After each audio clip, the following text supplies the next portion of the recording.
Second part अपन इस lecture का cover करने जा रहे हैं। सेकंड पार्ट इस लेक्चर का अपने कवर करने जा रहे हैं। मैंने आप लोगों को फर्स्ट पार्ट में क्या कवर कराया इस चैप्टर में?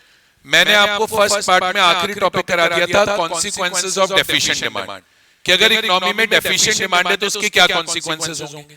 अब जैसे इकोनॉमी में डेफिशिएंट डिमांड होती है, जैसे इकोनॉमी में डेफिशिएंट डिमांड होती है, वैसे इकोनॉमी में एक्सेस डिमांड भी हो सकती है ना यार, या नहीं हो सकती? बिल्कुल हो सकती है। तो अभी हमने समझा डेफिशिएंट डिमांड क्या होती है, अब हम समझेंगे एक्सेस डिमांड क्या होती है। तो अब देखिए, अभी हमारा जो अगला टारगेट है समझने का, वो समझने का है कॉन्सेप्ट ऑफ एक्सेस डिमांड। क्या समझेंगे बेटा अब हम लोग? अब हम समझने की कोशिश करेंगे बेटा कॉन्सेप्ट ऑफ एक्सेस डिमांड। अभी हम क्या समझने की कोशिश करेंगे बेटा? Concept of excess demand. अब देखिए इधर समझिएगा, मान लीजिए मैं कहता हूं इकोनॉमी में फुल एम्प्लॉयमेंट करने के लिए, फुल एम्प्लॉयमेंट, मैंने सेम एग्जांपल पहले भी लिया है, फुल एम्प्लॉयमेंट करने के लिए एग्रीगेट डिमांड चाहिए 1000 करोड़ की। कितने की? अब लॉ बोल रहा है एक्सेस डिमांड वो सिचुएशन है जहां पर प्लान्ड एग्रीगेट डिमांड, जो फुल एम्प्लॉयमेंट करने के लिए एग्रीगेट डिमांड चाहिए उससे भी ज्यादा है। जो प्लान्ड एग्रीगेट डिमांड है वो फुल एम्प्लॉयमेंट करने के लिए जो एग्रीगेट डिमांड है उससे भी ज्यादा है।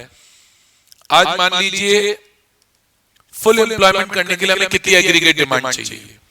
1000 करोड़। और मैं कहता हूं जो प्लान्ड एग्रीगेट डिमांड है वो 1100 करोड़ है। जो प्लान्ड एग्रीगेट डिमांड है वो 1100 करोड़ है। तो आप बोलोगे कि इकोनॉमी में एक्सेस डिमांड हो गई है, आप बोलोगे इकोनॉमी में एक्सेस डिमांड हो गई है 100 करोड़ की। ऐसे कॉन्सेप्ट है ये कि फुल एम्प्लॉयमेंट पे जो डिमांड चाहिए कि सारे रिसोर्स फुल्ली यूटिलाइज हो जाएं, उससे भी ज्यादा अगर इकोनॉमी में एग्रीगेट डिमांड है तो आप बोलेंगे कि इकोनॉमी में क्या हुआ है? एक्सेस डिमांड हुआ है। तो आप बोलेंगे excess demand, excess demand refers to a situation, excess demand refers to a situation where planned aggregate demand,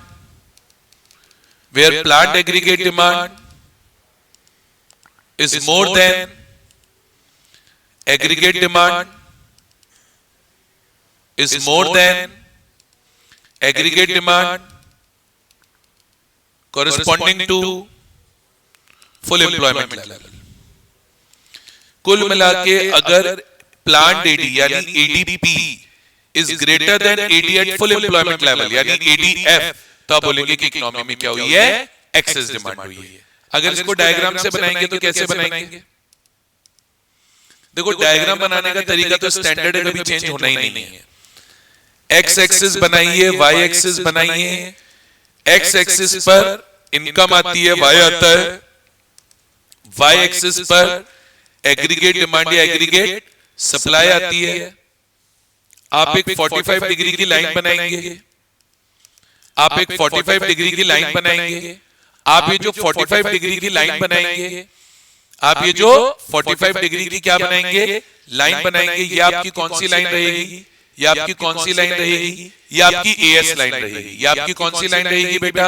ये आपकी एएस लाइन रहेगी। तो मैंने एएस लाइन भी बना दी।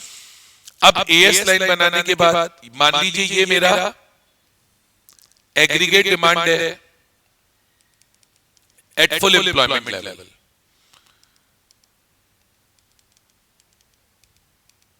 मान लीजिए मेरा एग्रीगेट डिमांड है एट फुल एम्प्लॉयमेंट लेवल। अब अगर प्लान्ड एग्रीगेट डिमांड इससे भी ज्यादा है, ये एडीपी है, प्लान्ड एग्रीगेट डिमांड इससे भी ज्यादा है, प्लान्ट एग्रीगेट डिमांड इससे भी ज्यादा है यानी एडीएफ से भी ज्यादा है, तो हम कहेंगे कि इकोनॉमी में क्या हो गई? एक्सेस डिमांड हो गई। अब ये मेरा ओरिजिनल इक्विलिब्रियम था फुल एम्प्लॉयमेंट पे, तो इन दोनों के बीच का जो गैप है ये वाला, ये जो गैप है ये वाला गैप, ये जो गैप है ये वाला गैप, ये वाला गैप यानी ईएफ, ईएफ यहां पे रिप्रेजेंट कर रहा है एक्सेस डिमांड को। बताइए आया नहीं आया समझ में? अरे आया कि नहीं आया? ठीक है, अब ध्यान से सुनना। पेपर में कॉजेस पूछेगा एक्सेस डिमांड के, मैं डिस्कस नहीं कर रहा हूं। मैंने आपको पहले बोल दिया था मैं आपको कॉजेस ऑफ एक्सेस डिमांड नहीं बताऊंगा क्योंकि वो हमने ऑलरेडी पढ़ ली है। पेपर में आपसे कॉजेस ऑफ एक्सेस डिमांड पूछेगा, पेपर में आपसे कॉजेस ऑफ एक्सेस डिमांड पूछेगा, तो इन्हीं फैक्टर्स को अपने को वाइस वर्सा करके लिख के आना है। अब आप क्या बोलोगे? अगर मैं इन्हीं फैक्टर्स को क्या कर दूं? वाइस वर्सा, तो आपके पास क्या निकल के आएंगे? कॉजेज निकल के आएंगे। किसके कॉजेज निकल के आएंगे? आपके पास कॉजेज निकल के आएंगे एक्सेस डिमांड के। किसके कॉजेज निकल के आएंगे आपके पास? आपके पास कॉजेज निकल के आएंगे एक्सेस डिमांड के। तो आप बोलोगे एक्सेस डिमांड के कॉजेज क्या है? Increase in private consumption expenditure, increase in producer investment expenditure, increase in government expenditure, increase in exports, decrease in imports, decrease in tax rates. बोलो आया नहीं? कर पाओगे? तब मेन अपने को यहाँ पे क्या आना चाहिए? कॉन्सेप्ट ऑफ एक्सेस डिमांड हो गया हमारा, कॉन्सेप्ट ऑफ एक्सेस डिमांड हो गया हमारा। अब हमें यहाँ पे मेन क्या आना चाहिए? हमें यहाँ पे मेन क्या आना चाहिए? हमें बेटा यहाँ पर मेन आना चाहिए consequences of aggregate demand, consequences of excess demand. अगर इकोनॉमी में एक्सेस डिमांड है तो एक्सेस डिमांड के कॉजेस क्या, कॉन्सिक्वेंसेस क्या होंगे, एक्सेस डिमांड का इफेक्ट क्या आएगा हमारे देश पे, हमारी इकोनॉमी पे, हमारी कंट्री में। तो देखो यार, पहला कॉन्सिक्वेंस बड़ा आसान है। इकोनॉमी में इन्फ्लेशनरी गैप आएगा। इन्फ्लेशनरी गैप आना मतलब रिसोर्सेज बहुत महंगे हो जाएंगे। इन्फ्लेशनरी गैप आना मतलब रिसोर्सेज बहुत महंगे हो जाएंगे, हर चीज बहुत महंगी हो जाएगी, इकोनॉमी के अंदर महंगाई बढ़ती जाएगी, इकोनॉमी के अंदर महंगाई बढ़ती जाएगी। सोचो क्यों महंगाई बढ़ेगी? अगर इकोनॉमी में एक्सेस डिमांड है, अगर इकोनॉमी में एक्सेस डिमांड है तो बोले इन्फ्लेशन हो जाएगा, बहुत ज्यादा महंगाई हो जाएगी। कैसे हो जाएगी समझो। सर इकोनॉमी में एक्सेस एग्रीगेट डिमांड है। अब सुनो, एक्सेस एग्रीगेट डिमांड से प्रॉब्लम क्या आती है? Sir economy already full employment में है। एक्सेस एग्रीगेट डिमांड का मतलब हो गया कि जो फुल एम्प्लॉयमेंट की एग्रीगेट डिमांड है, जो फुल एम्प्लॉयमेंट की एग्रीगेट डिमांड है, प्लांट एग्रीगेट डिमांड उससे भी ज्यादा है। तो सोचो फुल एम्प्लॉयमेंट के बियॉन्ड आप रिसोर्सेज तो इंक्रीज नहीं कर सकते ना। फुल एम्प्लॉयमेंट पे ऑलरेडी रिसोर्सेज फुल्ली यूटिलाइज्ड हैं, तब रिसोर्सेज बढ़ाना पॉसिबल नहीं है। तो इससे क्या हो जाता है? प्रेशर क्रिएट हो जाता है on existing resources. Existing resources जो ऑलरेडी फुल्ली यूटिलाइज्ड है उन पे प्रेशर क्रिएट हो जाता है। एग्जिस्टिंग रिसोर्सेज पे जब प्रेशर आएगा, जब उनकी डिमांड बहुत ज्यादा आएगी, एक सोचो खरीदने वाला 10 आदमी है, 10 लोग एक चीज को खरीदना चाह रहे हैं, एक ही चीज को 10 लोग खरीदना चाह रहे हैं, तो वो जो एक चीज है वो तो महंगी मिलेगी। तो प्रेशर ऑन एग्जिस्टिंग रिसोर्सेज आ जाता है और राइज हो जाता है in cost of production. Cost of production बढ़ जाती है और कॉस्ट ऑफ प्रोडक्शन बढ़ने से बेटा राइज हो जाता है, इंक्रीज हो जाता है, rise in general price level. किस में इंक्रीज हो जाता है? जनरल प्राइस लेवल में इंक्रीज हो जाता है। तो बेटा आज आपसे कोई पूछेगा एक्सेस डिमांड का कॉन्सिक्वेंस क्या है, तो बोलेंगे इकोनॉमी के अंदर इन्फ्लेशनरी गैप आ जाता है। इन्फ्लेशनरी गैप आने का क्या मतलब है कि बोले चीजें बहुत महंगी हो जाती हैं। महंगी क्यों हो जाती हैं?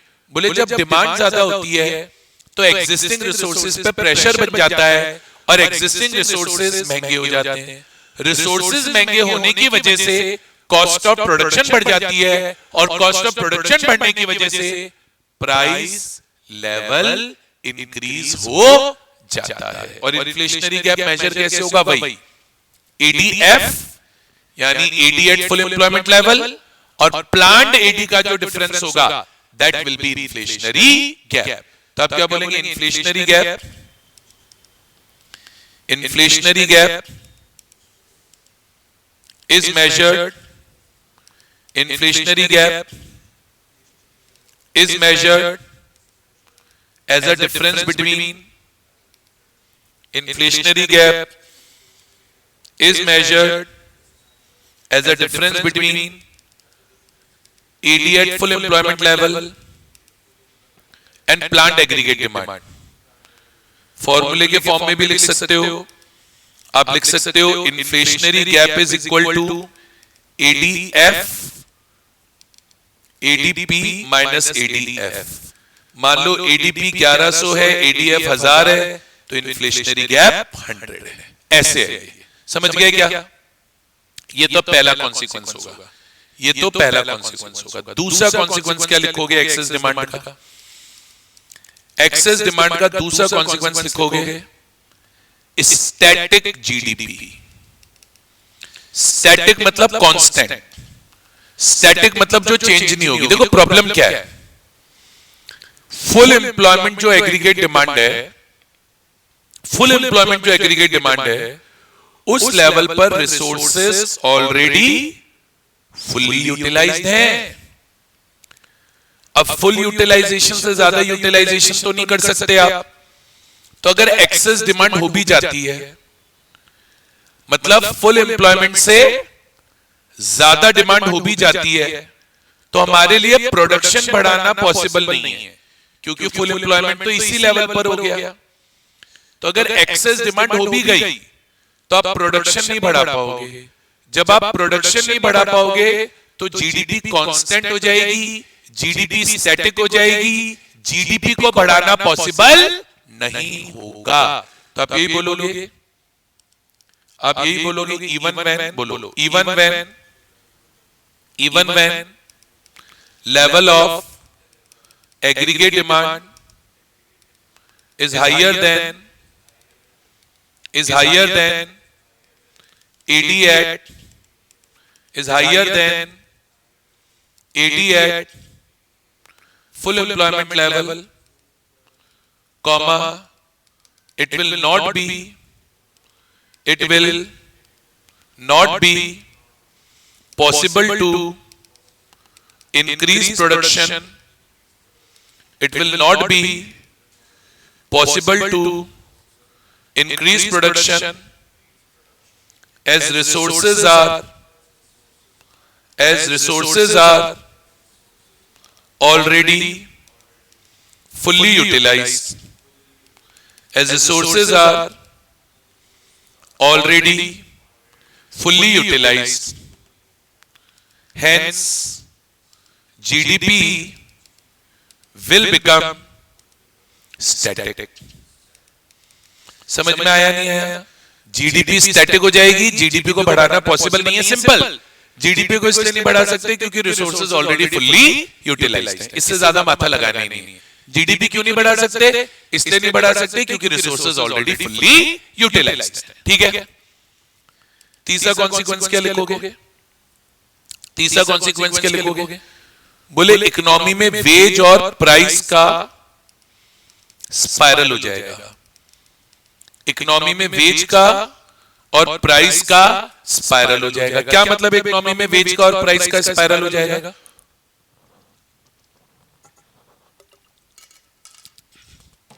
क्या मतलब इकोनॉमी में वेज प्राइस स्पाइरल हो जाएगा? सर इकोनॉमी में वेज प्राइस स्पाइरल हो जाएगा, क्या मतलब है कि वेजेस भी बहुत ज्यादा बढ़ जाएंगी और प्राइस लेवल मतलब जो प्राइसेस हैं वो भी जनरल में बहुत ज्यादा बढ़ जाएंगी। मतलब सैलरी भी बढ़ती जाएगी, वेजेस भी बढ़ती जाएगी और गुड्स एंड सर्विसेज की प्राइसेस मतलब दोनों बढ़ेंगी। सैलरी भी बढ़ रही है, प्राइस भी बढ़ रही है, सैलरी भी बढ़ रही है, प्राइस भी बढ़ रही है। क्यों? देखो मतलब वही स्पाइरल माने वही विशियस सर्कल क्रिएट हो जाएगा कि प्राइसेस बढ़ती जाएंगी, वेजेस बढ़ती जाएंगी। कैसे? वही सेम जो अभी पीछे लॉजिक पड़ा। इकोनॉमी में एक्सेस डिमांड है,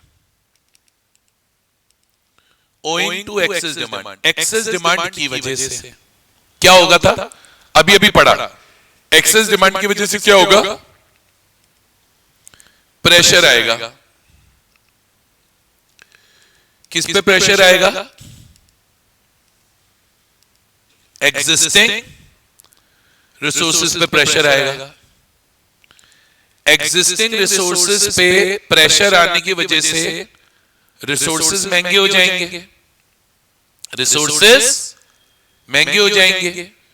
रिसोर्सेज महंगे होंगे तो अब रिसोर्स क्या होते हैं? लैंड, लेबर, कैपिटल और एंटरप्रेन्योर। लैंड, लेबर माने वेजेस। रिसोर्सेज महंगे हो जाएंगे, रिसोर्सेज महंगे हो जाएंगे तो क्या होगा? वेजेस विल राइज, वर्कर्स की सैलरी महंगी हो जाएगी, wages will tend to rise, wages महंगी हो जाएंगी। अब सोचो अगर वेजेस ज्यादा हो गई, भाई हो क्या रहा है, लेबर की डिमांड ज्यादा आ रही है, रिसोर्सेज की डिमांड ज्यादा आ रही है, सभी रिसोर्सेज की डिमांड ज्यादा आ रही है, पर्टिकुलरली लेबर की डिमांड ज्यादा आ रही है, तो लेबर ज्यादा पैसा मांगेगी तो वेजेस महंगे होंगे, वेजेस महंगे होंगे तो कॉस्ट ऑफ प्रोडक्शन बढ़ेगा, कॉस्ट ऑफ प्रोडक्शन बढ़ेगा तो राइज होगा in general price level. General में हर चीज महंगी हो जाएगी, प्राइस लेवल महंगा होगा तो rise in cost of living होगी, रहना खाना पीना भी महंगा हो जाएगा। तो ये क्या हो गया? वेज प्राइस स्पाइरल, वेजेस भी महंगी होंगी और गुड्स एंड सर्विसेज। देखो लॉजिक से सोचो, क्योंकि इकोनॉमी में एक्सेस डिमांड है तो रिसोर्सेज पे बहुत ज्यादा प्रेशर है भाई, सभी रिसोर्सेज पे प्रेशर है, लैंड पे भी, लेबर पे भी, कैपिटल पे भी, एंटरप्रेन्योर पे भी। तब लेबर की डिमांड ज्यादा है तो लेबर ज्यादा वेजेस मांग रही है तो वेजेस बढ़ रही हैं, वेजेस बढ़ेगी। अब मेरे हिसाब से सोचो, मैं एक मैन्युफैक्चरर हूं, अब मुझे वर्कर्स को ज्यादा वेजेस देनी पड़ेंगी तो मेरा कॉस्ट ऑफ प्रोडक्शन बढ़ेगा, कॉस्ट ऑफ प्रोडक्शन बढ़ेगा तो इकोनॉमी में प्राइस लेवल बढ़ेगा, और चीजें ज्यादा महंगी हो गई इकोनॉमी में तो रहने खाने पीने के खर्चे यानी कॉस्ट ऑफ लिविंग बढ़ेगी, और इसी फिनोमिना को क्या बोला जा रहा है? Wage price spiral. बोलो आया? और लास्ट पॉइंट है कॉन्सिक्वेंसेस ऑफ एक्सेस डिमांड में प्रोड्यूसर्स को लॉस ऑफ प्रॉफिट होगा, प्रोड्यूसर्स को लॉस ऑफ प्रॉफिट होगा ड्यू टू अनफुलफिल्ड डिमांड, क्योंकि वो डिमांड को पूरा नहीं कर पाएंगे। प्रॉब्लम क्या है? जो डिमांड है, फुल एम्प्लॉयमेंट जो डिमांड है, एक्चुअल डिमांड उससे भी ज्यादा है, मतलब aggregate demand eight full employment level से भी एक्सेस डिमांड है। आप उस एक्सेस डिमांड को मीट आउट ही नहीं कर पाओगे, आपके पास मटेरियल ही नहीं होगा कस्टमर को बेचने के लिए। मतलब हो ये रहा होगा कि मेरे पास मान लो 10 टीवी है बेचने को, 10 टीवी, ग्राहक 15 है, टीवी 10 ही है, ग्राहक 15 है, तो मैं तो 15 में से 10 ही लोगों को टीवी बेच पाऊंगा, 5 लोगों को वापस भेजना पड़ेगा कि सॉरी भैया नहीं है माल, घर जाओ यार, अपना रास्ता नापो यार।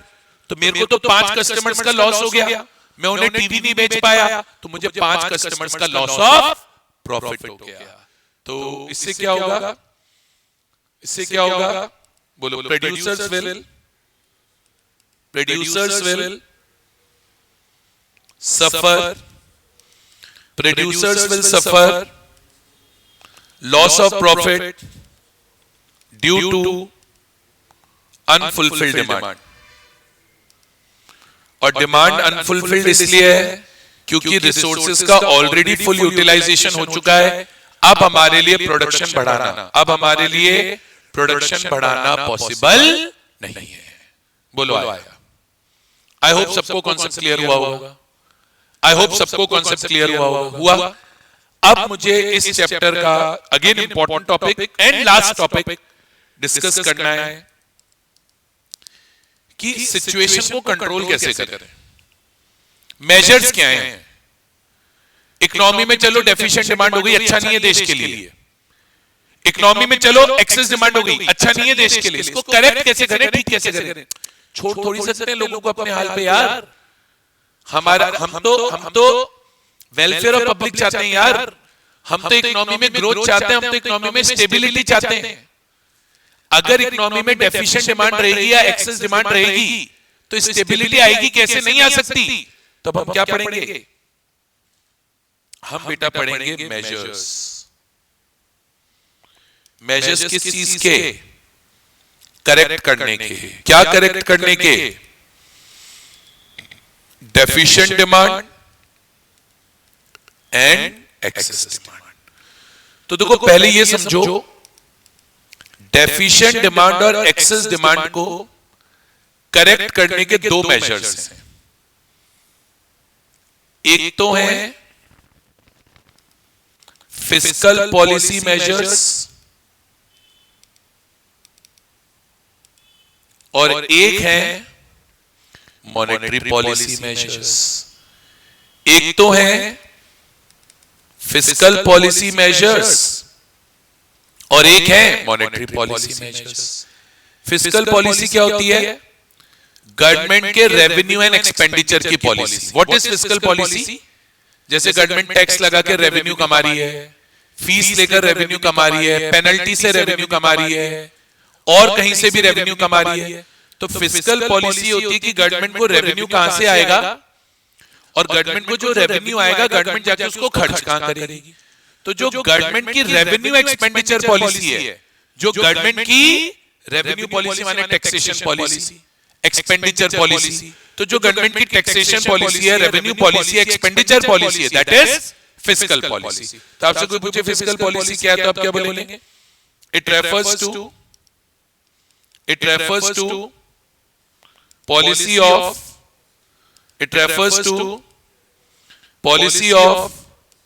correcting deficient demand or excess demand by managing revenue and expenditures, by managing revenue and expenditures of the government. अच्छा, फिस्कल पॉलिसी मेजर्स में हमें चार मेन मेजर्स पता होने चाहिए। एक तो गवर्नमेंट एक्सपेंडिचर, एक हमें पता होना चाहिए टैक्सेस, एक हमें पता होना चाहिए पब्लिक बोरोइंग्स। पब्लिक बोरोइंग बोल सकते हो, पब्लिक डेट बोल सकते हो, पब्लिक बोरोइंग बोल सकते हो, पब्लिक डेट बोल सकते हो। एक अपने को पता होनी चाहिए बोरोइंग्स फ्रॉम सेंट्रल बैंक, और इंडिया का सेंट्रल बैंक है आरबीआई, यानी बोरोइंग्स फ्रॉम आरबीआई। ये तो बेटा फिस्कल पॉलिसी मेजर्स हो गए। अब इनको डिटेल में पढ़ते हैं, डिटेल में आपको रिव्यू कराते हैं। ये तो बेटा हो गए फिस्कल पॉलिसी मेजर्स। कौन से? Fiscal policy measures. एक होते हैं बेटा monetary policy measures. Monetary policy बनाती है आरबीआई। मॉनेटरी पॉलिसी कौन बनाती है? आरबीआई। बेसिकली मॉनेटरी पॉलिसी में क्या होता है? इकोनॉमी में जो सप्लाई ऑफ मनी है, सप्लाई ऑफ क्रेडिट है, मनी है, उसे कम ज्यादा करते हैं। जैसे नॉर्मली मान लो इकोनॉमी में इन्फ्लेशन हो रहा है, तो हम कोशिश करेंगे कि सप्लाई ऑफ मनी कम हो जाए। सप्लाई ऑफ मनी कम होने से डिमांड कम हो जाती है, इन्फ्लेशन कंट्रोल हो जाता है। और इकोनॉमी में डिफ्लेशन हो रहा है, तो हम कोशिश करेंगे कि सप्लाई ऑफ मनी इंक्रीज हो, जिससे डिमांड इंक्रीज हो और जो डिफ्लेशन की प्रॉब्लम है, डेफिशिएंट डिमांड की प्रॉब्लम है, वो करेक्ट हो जाए। तो आपसे कोई पूछे मॉनेटरी पॉलिसी क्या है, तो आप बोलेंगे इट इज द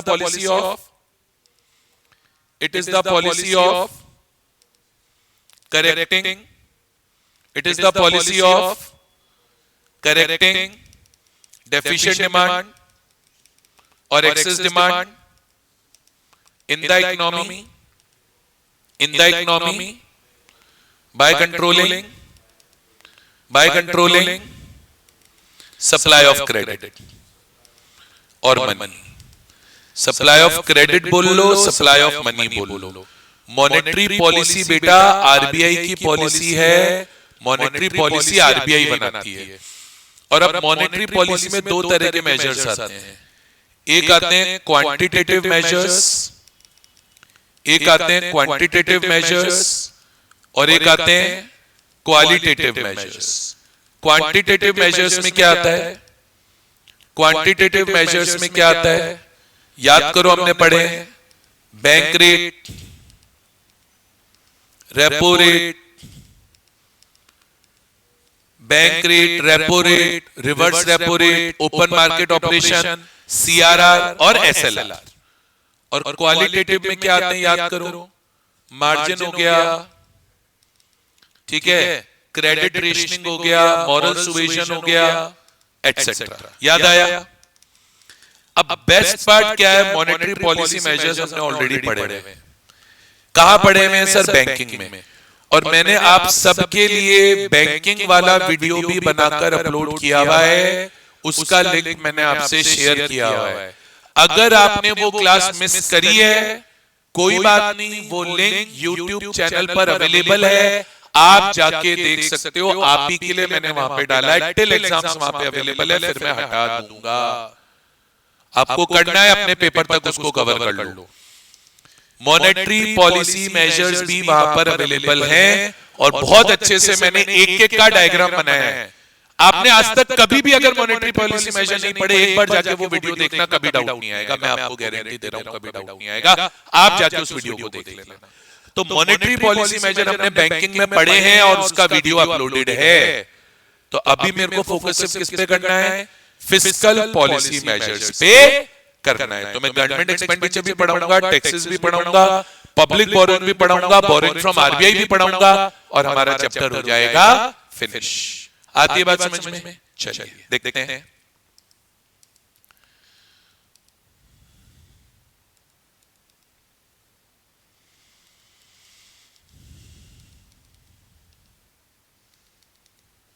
चलो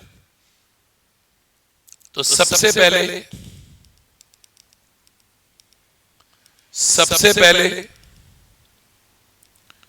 गवर्नमेंट एक्सपेंडिचर की बात करते हैं। लॉजिक से सोचना है, लॉजिक से सोचना है, रटना नहीं है। रटोगे तो क्या होगा? कोई कुछ नहीं समझ में आएगा। सोचो, लॉजिक से सोचो। सर मान लीजिए इकोनॉमी में डिमांड कम है, डेफिशिएंट डिमांड है, गवर्नमेंट एक्सपेंडिचर कैसे काम आएगा? गवर्नमेंट एक्सपेंडिचर कैसे काम आएगा? इकोनॉमी में डिमांड नहीं है तो गवर्नमेंट क्या करेगी? अपना एक्सपेंडिचर बढ़ाएगी। गवर्नमेंट अपना एक्सपेंडिचर इंक्रीज कर देगी। लॉजिक से सोचना, गवर्नमेंट अगर अपना एक्सपेंडिचर इंक्रीज कर देगी, government expenditure will be increased. सोचो, गवर्नमेंट एक्सपेंडिचर इंक्रीज करने से क्या होगा? इकोनॉमी में सप्लाई ऑफ मनी बढ़ेगा, इंजेक्शन ऑफ फंड्स होगा, पैसा जाएगा, पैसा जाएगा। भाई गवर्नमेंट ज्यादा खर्च करेगी, मान लो मैं 2000 रुपए खर्च कर दिया तो लोगों की जेब में 2000 रुपए और ज्यादा पहुंचे ना। मैं खर्च करूंगा, तुम तो कमा रहे हो, मेरा खर्चा तुम्हारी तो कमाई है। तो गवर्नमेंट अपना जब खर्चा बढ़ाएगी तो इससे क्या होगा? इंजेक्शन ऑफ फंड्स होगा इन द इकोनॉमी, देश में पैसा आएगा। और अगर देश में पैसा आएगा तो अपने आप क्या इंक्रीज होगी? एग्रीगेट डिमांड, डिमांड इंक्रीज होगी। और डिमांड इंक्रीज होगी तो it will correct situation of deficient demand. Vice versa सोचो, वाइस वर्सा सोचो। मान लो इकोनॉमी में इन्फ्लेशन हो रहा है और एक्सेस डिमांड है, डिमांड बहुत ज्यादा है, इन्फ्लेशन हो रहा है, भयंकर इन्फ्लेशन हो रहा है, तो गवर्नमेंट अपना एक्सपेंडिचर डिक्रीज करेगी। गवर्नमेंट अगर अपना एक्सपेंडिचर डिक्रीज करेगी तो देश में पैसा इंजेक्ट नहीं होगा, जाएगा नहीं, बल्कि देश में पैसा जाना कम हो जाएगा, लोगों के पास पैसा नहीं बचेगा। तो अब की बार इंजेक्शन ऑफ फंड नहीं होगा, अब की बार इंजेक्शन ऑफ फंड नहीं होगा, अब की बार reduction in supply of fund होगा। इकोनॉमी में फंड कम जाएगा, इकोनॉमी में फंड कम जाएगा, लोगों के हाथों में पैसा ही नहीं होगा, तो डिक्रीज होगी एग्रीगेट डिमांड। और एग्रीगेट डिमांड डिक्रीज होगी तो it will correct the situation of excess demand, या आप बोल सकते हो it will correct the situation of inflation. It will correct the situation of excess demand और it will correct the situation of inflation. बताओ आया कि नहीं आया? पक्का आया? टैक्सेस का तो वैसे ही दिमाग लगा लो, टैक्सेस तो अभी अपन ने पीछे कॉजेज ऑफ एक्सेस डिमांड और डेफिशिएंट डिमांड में ही पढ़े। टैक्सेस का तो बेटा वैसे ही दिमाग लगा लो, इतना दिमाग तो है आप में। मेरे को पता है टैक्सेस तो आप खुद से ही कर लोगे। देखो ना टैक्सेस में क्या ही है, देखो मैं बना रहा हूं, टैक्सेस में क्या ही है, टैक्सेस तो बहुत आसान है। सोचो क्या होगा, देखो दो डायग्राम बनाता हूं, देखो क्या होगा। मान लीजिए इकोनॉमी में डेफिशिएंट डिमांड है तो गवर्नमेंट टैक्सेस कम कर देगी। टैक्सेस कम करने से क्या होगा? सोचो लोगों की डिस्पोजेबल इनकम बढ़ेगी। अगर लोगों की डिस्पोजेबल इनकम बढ़ेगी तो लोग ज्यादा खर्च कर पाएंगे, उनके हाथ में ज्यादा पैसा होगा, तो इससे इकोनॉमी में इंक्रीज होगी एग्रीगेट डिमांड। अगर एग्रीगेट डिमांड इंक्रीज हुई तो it will correct the situation of deficient demand और it will correct the situation of deflation, जैसे आपको बोल रहा हूं। वाइस वर्सा सोचो, मान लो इकोनॉमी में डिमांड बहुत ज्यादा है, एक्सेस डिमांड है, इन्फ्लेशन हो रहा है, महंगाई बढ़ रही है, तो सरकार टैक्सेस बढ़ा देगी। टैक्सेस बढ़ाएगी तो इससे लोगों की जो डिस्पोजेबल इनकम है वो कम हो जाएगी, हमारे हाथ में पैसा ही नहीं बचेगा। डिस्पोजेबल इनकम कम हो जाएगी तो इससे डिक्रीज हो जाएगी इकोनॉमी में aggregate demand. Aggregate demand decrease होगी तो it will correct the situation of excess demand, और आप बोल सकते हो it will correct the situation of inflation. इतनी सी मैथ से, इतनी सी मैथ से रटने का कुछ है ही नहीं। बताओ आया नहीं आया? बोलो आ रहा है क्या? लॉजिकली सोचो बेटा, चाहे आप गवर्नमेंट एक्सपेंडिचर सोच लो, चाहे आप टैक्सेस सोच लो, अल्टीमेटली सब में एक ही चीज होनी है, सब में मिलती जुलती बातें आनी है, लॉजिकल बातें आनी है। लॉजिक से सीखोगे तो दिक्कत नहीं आएगी। बताओ यहां तक क्लियर है? कितने फैक्टर हो गए? 2। अगला फैक्टर आता है, अगला फैक्टर आता है, अगला फैक्टर क्या आता है बेटा? Public borrowing. सोचो कितना लॉजिकल है ये भी। पब्लिक बोरोइंग या पब्लिक डेट, पब्लिक बोरोइंग या पब्लिक डेट, एकदम इजी सा फैक्टर है। पब्लिक बोरोइंग या पब्लिक डेट। अब ये क्या फैक्टर है पब्लिक बोरोइंग या पब्लिक डेट का? सोचो सोचो क्या होगा। मैं बता रहा हूं क्या होगा। मान लीजिए और वाइस वर्सा सोच लेना इसका। मान लीजिए इकोनॉमी में एक्सेस डिमांड है, डिमांड बहुत ज्यादा है, लॉजिक से सोचना। तो गवर्नमेंट क्या करेगी? पब्लिक को बोलेगी कि यार हमें पैसा दे दो, मतलब गवर्नमेंट पब्लिक से पैसा बोरो करना चालू करेगी। और गवर्नमेंट पब्लिक से पैसा बोरो करने के लिए पब्लिक को ऑफर करेगी अट्रैक्टिव रेट ऑफ इंटरेस्ट। क्या ऑफर करेगी? Attractive rate of interest. तो गवर्नमेंट क्या करेगी? इंक्रीज करेगी पब्लिक बोरोइंग्स। गवर्नमेंट पब्लिक से ज्यादा पैसा बोरो करना चालू करेगी। कैसे ज्यादा पैसा बोरो करेगी? By offering attractive rate of interest. अब लॉजिकली सोचो, आपने पब्लिक को attractive high rate of interest offer करके पब्लिक से पैसा उधार ले लिया। अगर पब्लिक से पैसा सरकार उधार लेके बैठ गई तो मतलब पब्लिक के हाथ में तो पैसा ही नहीं बचा। मैंने तुमसे तुम्हारा पैसा उधार में ले लिया, चाहे उधार में ले लिया, मैंने तुमसे ले लिया ना, तो तुम्हारे हाथ में तो पैसा नहीं है। तो it reduces liquidity with public. Public के पास पैसा ही नहीं बचेगा। It reduces liquidity with public. Public के पास पैसा ही नहीं बचेगा। जब पब्लिक के पास पैसा ही नहीं होगा तो खर्च ही नहीं कर पाएगी। तो इससे अल्टीमेटली क्या होगा? एक्सेस डिमांड करेक्ट हो जाएगी, कंट्रोल हो जाएगी। Excess demand is controlled and inflation is controlled. Excess demand भी कंट्रोल हो जाएगी और इन्फ्लेशन भी कंट्रोल हो जाएगा। बोलो आया? बोलो आया? And vice versa. Vice versa में लिख नहीं रहा, सोच लो। वाइस वर्सा क्या होगा? सोचो। And vice versa. Vice versa क्या होगा? सोचो तो सही एक बार। मान लो इकोनॉमी में डिफ्लेशन हो रहा होता, डेफिशिएंट डिमांड होती, तो गवर्नमेंट पब्लिक बोरिंग इंक्रीज नहीं करती, डिक्रीज करती। पब्लिक से पैसा बोरो ही करना बंद कर देती या डिक्रीज कर देती। पब्लिक को कोई रेट ऑफ इंटरेस्ट अच्छी नहीं देती, बोलिए नहीं हम नहीं देंगे अच्छी रेट ऑफ इंटरेस्ट। तो गवर्नमेंट पब्लिक बोरिंग डिक्रीज करती, पब्लिक बोरिंग डिक्रीज करती, पब्लिक बोरिंग डिक्रीज करती। तो इससे पब्लिक के पास जो लिक्विडिटी है वो इंक्रीज होती। लिक्विडिटी इंक्रीज होगी तो डिमांड बढ़ेगी, तो इससे डेफिशिएंट डिमांड ठीक होगी और डिफ्लेशन ठीक होगा। बोलो आया क्या? अरे आया क्या? और लास्ट फैक्टर था, लास्ट फैक्टर था, आखिरी फैक्टर है बेटा, आखिरी फैक्टर क्या हुआ बच्चों? आखिरी फैक्टर हुआ बच्चों बोरोइंग्स फ्रॉम आरबीआई। आखिरी फैक्टर है बेटा borrowings from RBI. Borrowings from RBI का क्या फैक्टर है?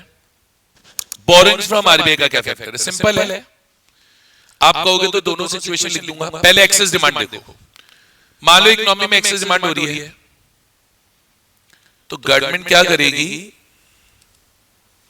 बोरोइंग्स फ्रॉम आरबीआई को, बोरोइंग्स फ्रॉम आरबीआई को रिड्यूस कर देगी, आरबीआई से पैसा कम बोरो करेगी। सोचो, आरबीआई से पैसा कम बोरो करेगी, आरबीआई से पैसा कम बोरो करेगी, तो गवर्नमेंट के पास पैसा ही नहीं होगा। मैं आरबीआई से पैसा नहीं बोरो करा, मैं सरकार हूं देश की, मैं आरबीआई से पैसा ही नहीं बोरो करा साहब, अरे नहीं करना, जाओ, नहीं करना, नहीं करूंगा, कर लो जो करना है। अब मैं आरबीआई से पैसा ही नहीं बोरो करूंगा, मेरे हाथ में पैसा ही नहीं है, पैसा नहीं खर्च क्या करूंगा? तो सरकार का खर्चा कम होगा, सरकार का खर्चा कम होगा तो it reduces liquidity in the economy. अरे सरकार खर्चा ही नहीं कर रही भाई, अरे मैंने आरबीआई से पैसा ही नहीं बोरो किया, मेरे पास पैसा ही नहीं है, मैं कहां से खर्च करूं? तो मैं खर्च ही नहीं करूंगा तो reduces liquidity in the economy. Liquidity reduce होगी तो automatically controls excess demand and inflation. Vice versa सोच लो, मान लो इकोनॉमी में डेफिशिएंट डिमांड है, तो borrowings from RBI will be increased. हम आरबीआई से ज्यादा पैसा बोरो करेंगे, हम आरबीआई से पैसा बोरो करेंगे तो it increases liquidity in the economy. सोचो कैसे लिक्विडिटी इंक्रीज होगी? गवर्नमेंट अगर आरबीआई से पैसा ज्यादा बोरो करेगी तो खर्च भी ज्यादा करेगी, खर्च ज्यादा करेगी तो इकोनॉमी में सप्लाई ऑफ मनी ज्यादा आएगा, लिक्विडिटी ज्यादा आएगी, और लिक्विडिटी ज्यादा आएगी तो अपने आप it corrects situation of deficient demand and it corrects situation of deflation. ये चार बेटा फिस्कल पॉलिसी मेजर्स हैं, और मॉनेटरी पॉलिसी मेजर्स हमने ऑलरेडी बैंकिंग वाले चैप्टर में पढ़े हैं, जिसका मैं फिर बोल रहा हूं कि मैंने आपको वीडियो पहले से अवेलेबल कराया हुआ है, आप उसे देखिए, आप उसे देखिए। पूरा चैप्टर कवर्ड है इसमें, कोई टॉपिक ऐसा नहीं है जो हम इसमें नहीं कवर किए हैं। ये क्लास दो पार्ट में है, पार्ट 1 एंड पार्ट 2, और दोनों चीजें हमने कवर करी हैं। अगर आप कवर करते हो, आपका पूरा चैप्टर सिर्फ और सिर्फ 1 आवर 30 मिनट्स में तैयार हो सकता है। बोलिए आया? बहुत बढ़िया।